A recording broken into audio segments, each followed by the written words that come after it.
It's going to sound a little bit harsh, but I'm just going to say it. So I think, honestly, at this point, with all due respect, I think anybody who's supporting either of the two parties, you have to be one of the two, and the former is better than the latter. You have to be either very, very uninformed of how the political system in this country works, or you have to be a sellout. I hope, inshallah, you're uninformed better than being a sellout. If you're a sellout, you're a sellout. That's, a spiritual disease that you have to resolve. But if you're uninformed, then we can educate each other. Which one is it? If they vote, which one there'll be more sellout and less? So what I'm getting to is it does not make a difference either. So, okay, the 2020 election, $16 billion were spent in campaign contributions for the presidency and for the Congress. In the presidential election before that, $18 billion were spent. The candidate who wins, the candidate who spends more money on their campaign in the United States wins 90% of the time. So just to your point about why I'm clarifying, why are you not getting a response from the Democrats?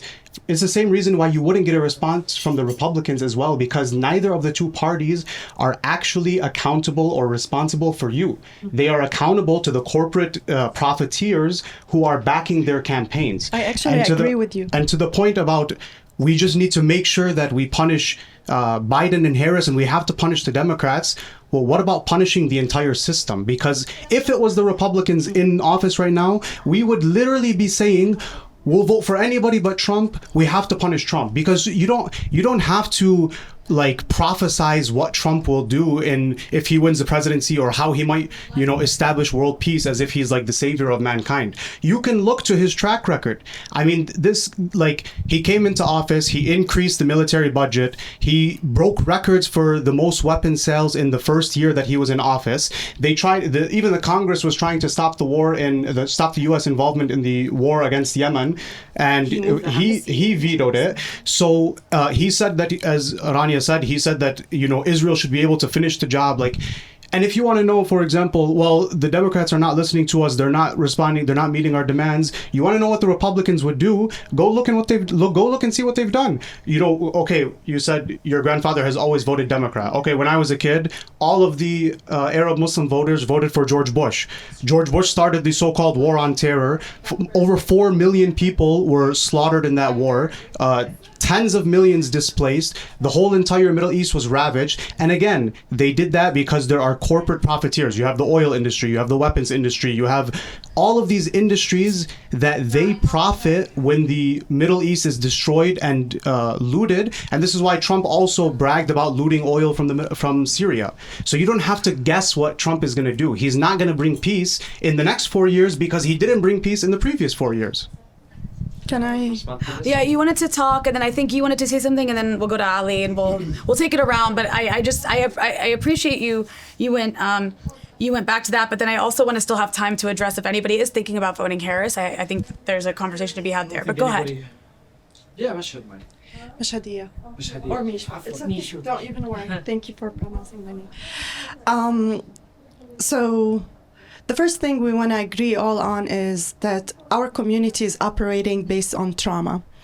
And no matter who they choose to vote for or not vote for, that only speaks their mind on how they think which one of the two evil is less evil than the other.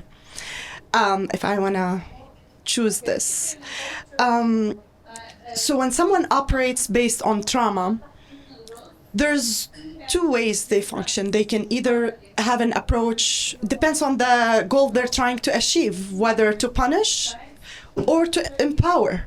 And they're both understandable and they're both okay.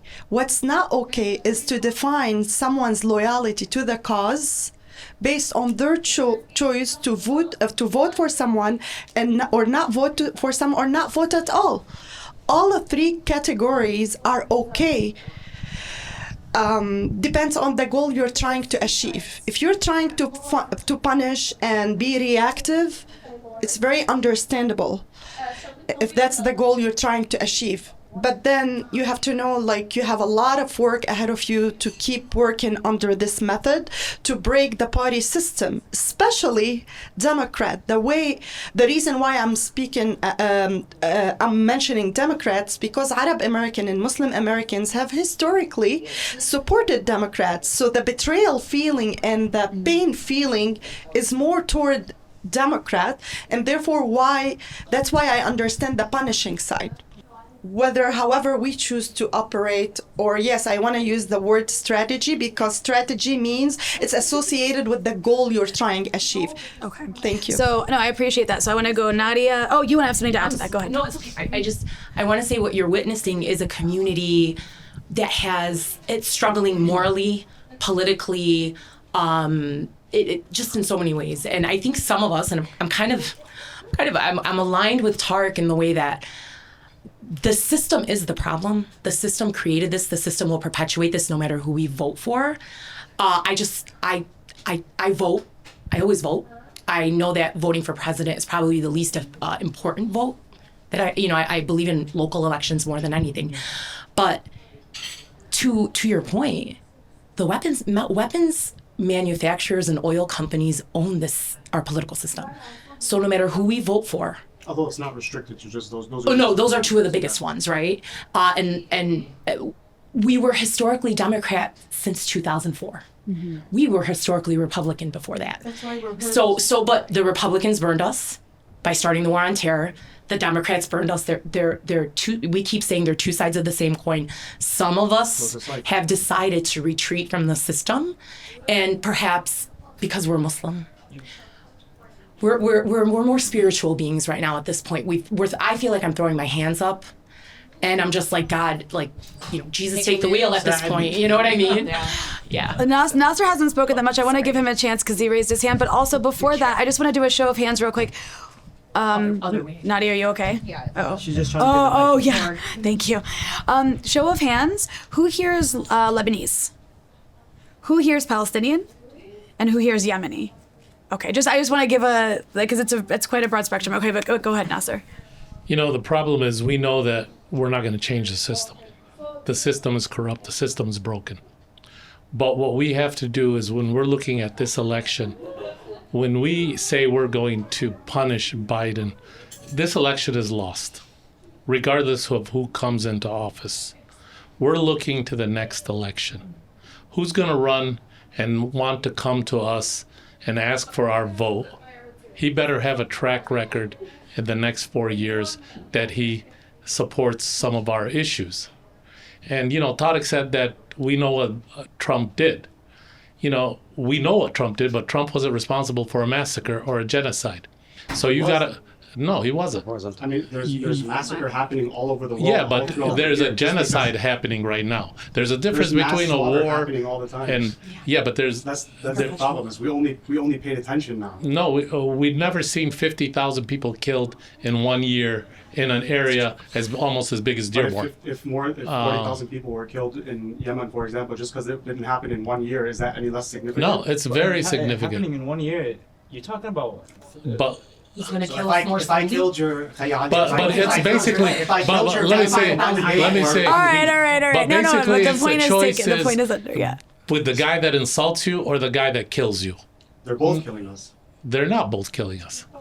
I mean, you're saying that they're killing... There's wars all over the place. The Republicans started we the understand. war on terror. They started the war on Democrats terror. expanded it. Obama expanded it and took it to a next level. So the Republicans and the Democrats both. So we've got a difference, and it's an important difference. We have a difference of opinion, but I do want to give Nadia's been waiting patiently, and then Ali, and then we can expand the topic a little bit. No.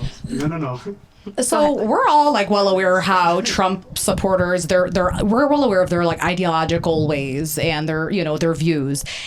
But what I find more sinister is the Kamala supporters, the voters who have attended our protests, attended the vigils, and have literally watched the same things we've watched: mutilated, dismembered, and burnt people, and yet still choose to go to the ballot box and vote for her. That just does not sit right with me at all. And for a woman like Kamala Harris, who, prides herself as a champion for women's rights. I mean, that's just a complete hoax. Like, women's rights, while she's simultaneously, mass slaughtering women in Palestine. And, let alone we're witnessing pregnant mothers who are being blown to bits with their fetuses blown out of them. We're witnessing mothers who are having C-sections without anesthesia and proper medications. The shortage of sanitary pads. So please save all of that, because all she does is just spew lies, and she has nothing to show for it. Ali and then Hueda. Well, can we? He's been waiting for a while. Oh, you want to respond to the Harris thing? Okay. Oh, you want to respond? Okay, wait, one more thing Is that too. okay with you guys if she just responds to the Harris thing? Yeah. And then they try to claim that, we're one single issue voters. Well, if that single issue happens to be to protect the sanctity of human life, then call it what you may. We don't care. We don't even exist on the list when it comes for the American government. They care about Israelis, not us. So when we choose to vote, we don't choose to vote because we don't see how the American government have hands on that. It's because depends on what goal we're trying to achieve. How, Anna, when I speak to people in Lebanon and they tell me, Misha, can you make sure you don't mobilize the community to vote for Trump? I'm like, I'm not doing that, but why? Can I know why? They're like, because he wants to expand. We want to finish. We just want to finish. I'm like, so what do you think we should do? I listen to my people back in Lebanon. I don't just listen to the same emotions that we all know about it, and we don't need nobody to remind us about it. No one have the right to do that. No one have the right to dictate our life story and being re-traumatized and generational trauma we pass it on to our kids. Truly, is that what we're trying to educate ourselves about? F women's rights when our own women struggling, losing their babies in bags. We know that. We know that we're been betrayed by the Democratic Party. But again, we can think punishing, and we can do both, punishing and empowering, punishing and shaking the halls of decision makers on long term. We all are frustrated. We have feelings. We all have feelings.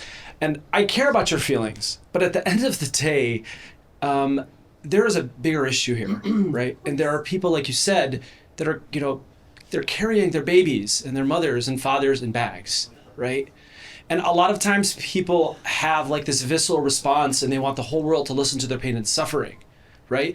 But we are failing to recognize that the Middle East, through many iterations, whether it's through the Republican or Democratic Party, whether it's through neocons and neoliberals, has suffered, and those people continue to suffer, right? Does anyone why do we forget that when America decided to sanction Iraq, that 500,000 people, 500,000 children and women died? We're not talking about men. Yeah. It was worth And Madeleine Albright, It was worth it. right? Yes. Madeleine Albright goes on national TV, and a she says, "Well, Democrat. hey, it was worth it." She's a Democrat. Right? Well, it was worth it. Look, now we have a free Iraq, right? And so I take offense, right, for those people that are dying and losing their lives when we get angry that people are not respecting our position or our opinions, and parties are not listening to us. So I just want to say, let's not have collective amnesia about what imperial powers have been doing. Yes, and I want to give Ali a chance because he's been very patient. And I think Hueda wanted to say something. No, Ali, go ahead. Hueda thought it. You got to get in there, guys. You got to, Go ahead, Ali. We're all taking it personal, and I understand your point of view. Wallahi, But you know why I'm taking 100%, wallah, I'm as with if you. Shut up, or you're gonna be 100%. category sellouts. And then Sellouts, if anything, Are you serious? Let her take her time. Thank you for the translation. عشان it's Palestinian and Lebanese issue, I should be silent. I've been someone marching for progressive rights, بس هلا عشان not be called out by my community, not by white people. I'm able to tell white and black people, F woman right, my woman matter. I'm so comfortable saying it, but right now, oh no, we should not be talking about the issue because we're gonna be receiving backlash from our own community. وهيدا بعدني, I did not even say, I did not even say I am voting for sure for Kamala. What I am sure about two things. I'm not voting for Trump, and the second more important thing, I'm not mobilizing for a Democratic candidate. Mobilizing, which is at least I can humbly speak, I can mobilize at least thousands of votes. I've done it before. So if I don't have the conscience and the energy and the energy, I mean, yani, believing in something to mobilize, and she did not earn that. She did not earn that package of or that how do I say it? She did. Kamala Harris did not earn that level of support or commitment for us to mobilize for her. It will not happen, okay? Because when someone runs for office, it sounds like, can I just say, it sounds like you feel like because you've worked inside the Democratic Party, you feel like you've been under attack by the Arab American community who's upset about genocide. Is that right to say that? And I understand. And honey, it's not a victim mindhood. We're sick and tired of نحن victimizing ourselves بهيدا الشيء. نحن we're not feeling hurt. يعني why with everything I said بس هيدا البوينت and oh maybe I'm still undecided. هيدا this is what has been taken. I said we're betrayed from the Democratic Party. I did not say we're betrayed by the Republican because we were loyal to the Democratic Party. We were organizing for them. So the feeling of betrayal, we're acknowledging this, but we're talking what can we do? The solution. We're trying. What's the goal we're trying to achieve? I got you. Because just because of time, I wanna. Ali then wanted to say something, or Hueda, sorry, Ali. Hueda thought it. I appreciate the passion. And sorry, I mean, I'm not sorry. No, it's an issue to be very passionate about. It's understandable. If you don't mind, just حرام خليه يحكي الصبي. صار له شي نص ساعة بجرب يحكي. والله you're taking. I said والله. So I don't even actually need the mic. Appreciate you. I just wanted to clarify. When I said if you support, I just want to clarify. When I said if you support the Democrats or the Republicans, either you're uninformed of how the political system works or you're a sellout. I think the vast majority of people just have no clue how rigged the system really is. There's a very, very small handful of people from our community who are sellouts. They're opportunistic. They know that the Democratic Party or the Republican Party is here to screw us. They know that these two parties are not going to do anything for us, but they are parroting Democratic or Republican talking points in order to advance their own careers. That's a very small handful of people. Most people are totally uninformed. And then one more really quick thing. I know we have a role to play here, but I think the reality is that the people of Palestine and the people of Lebanon or Yemen, in reality, they're not relying on us. We have a role to play, but they're relying on Allah and they're relying on the resistance. So a vote is not going to liberate Palestine. Allah and rockets are going to liberate Palestine. Spicy. Because I'm surprised by that. Michigan, right here, Dearborn, Michigan. I appreciate it. You know, I don't agree with the sellout thing. I really don't. When we endorsed President Trump, I've had comments and I've had calls. Did you do it? Did you do it knowing? I'm just saying because I'm not calling. I did it. Listen, you want me to tell you why? You want me to tell you why I endorsed Trump? No, I don't need to tell. No, I really. But let him. He really was so patient. خذي وقتك. It's okay. No, she's a person. You feel me, بس إنه وأنا أنا 100%. الفيجوال والprotest and she saw me and I was speaking as if like if you choose to vote for X, oops, you're not allowed to have to be in the protest and speak. You're not allowed. And I'm speaking for everybody here, especially for me. No. Okay, بس I'm speaking on behalf of myself. Wallah, if anybody attacks you, I'm here for you. Wallah. And we are here for you. And I know me and my brother and all of us mostly here will be behind you and will be your backbone for anything. And if you need support from us, wallah, yeah. No, yeah. That's why you're not the only one. You know the cancel culture, they're like that. طيب علي So with the sellout thing. When we endorsed Trump, I had a lot of people call me, personal people from my own community, saying, "What's going on? Yeah, are you a sellout or what's going on?" As you said, but I really don't look at it as a sellout. I'm not getting paid. People thought I'm getting paid by them.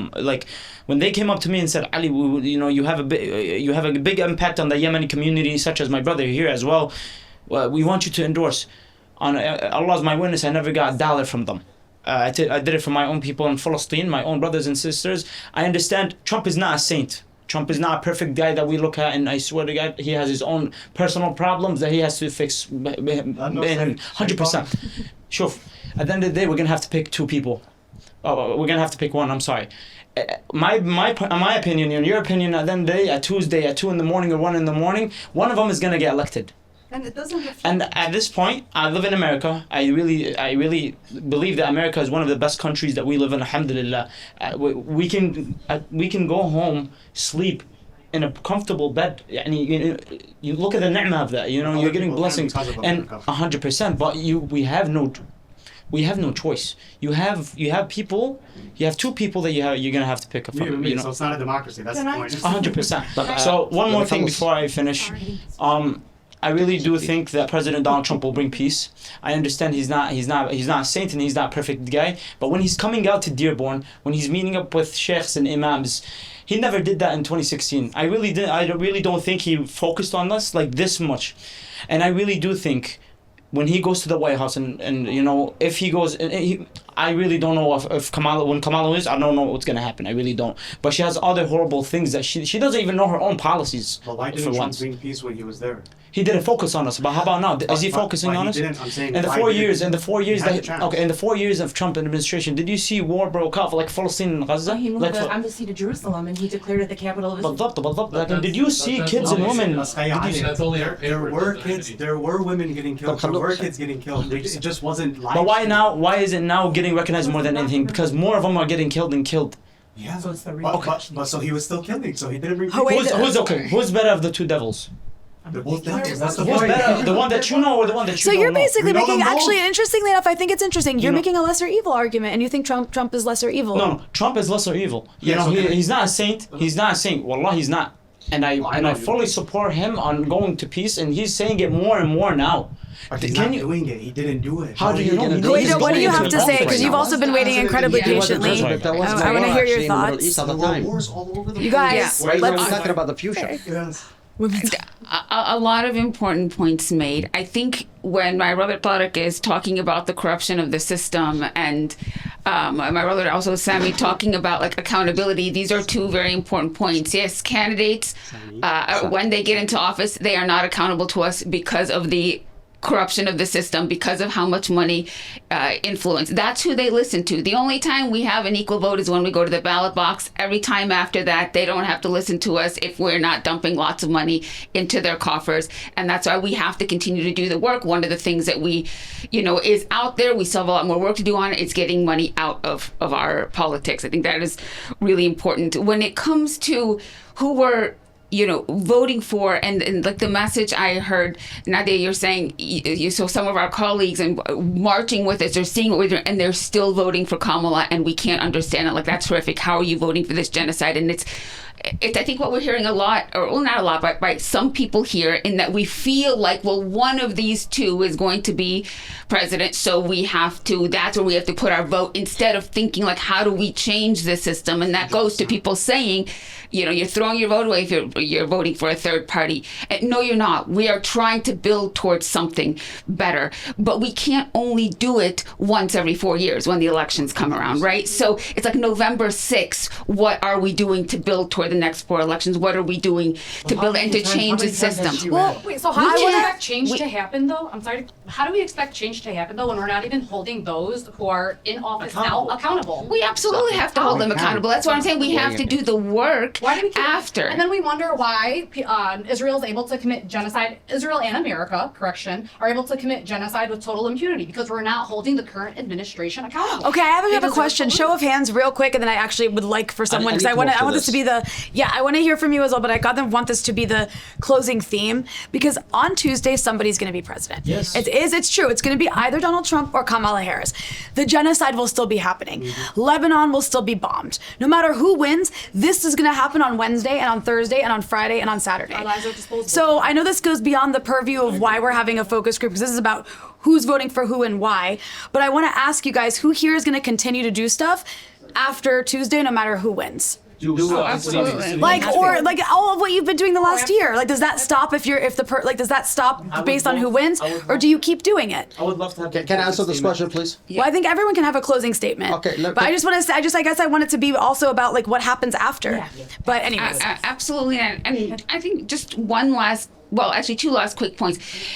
With what my sister Nadia said about us being accused of, having only one issue in mind when there are a lot of like domestic issues, and a lot of people look at this as not necessarily our issue. And I agree with Nadia, but I would also say that yes, the issue is human life, and that is priority for a lot of us, especially when it is your own family. And every single person in this country who is voting would agree, if your family was being slaughtered, that would be your number one issue. But this is not only one issue, right? It affects where our money in this country is being spent. The billions that we're giving over to Israel to commit genocide, to maintain an apartheid regime, instead of investing in our communities here, it affects our civil liberties, what we're allowed to say and what we're not allowed to say here in order to protect the U.S. protection of an apartheid and a genocidal state. So it's much more than just one issue. And the last thing, the Democratic Party, while yes, for many of us, what is happening, are people being slaughtered, are number one on our minds, the Democratic Party itself has not wanted our votes. It has treated us with such disrespect. It is as if they are throwing away our votes. And just briefly, like, I had a campaign this past summer that mobilized thousands and young people and brought out to the Democratic Convention hundreds and hundreds of college students who were excited about getting actually taking part in this democratic system and giving it a chance, when before they thought that no way they were going to give it a chance. And we were just so disrespected. I had longtime party activists saying, I've never seen a campaign just so disrespected by this Democratic Party. They are throwing us away, and then they're going to come back to us and say, well, you need to vote for us, or why didn't you vote for us? I think we have to be very clear in all of our messaging that it's I know they won't do any internal soul searching or whatever why they lost. They just don't do that. They don't blame themselves. They look for everybody else to blame. But it has to be very clear that they have nobody to blame but themselves.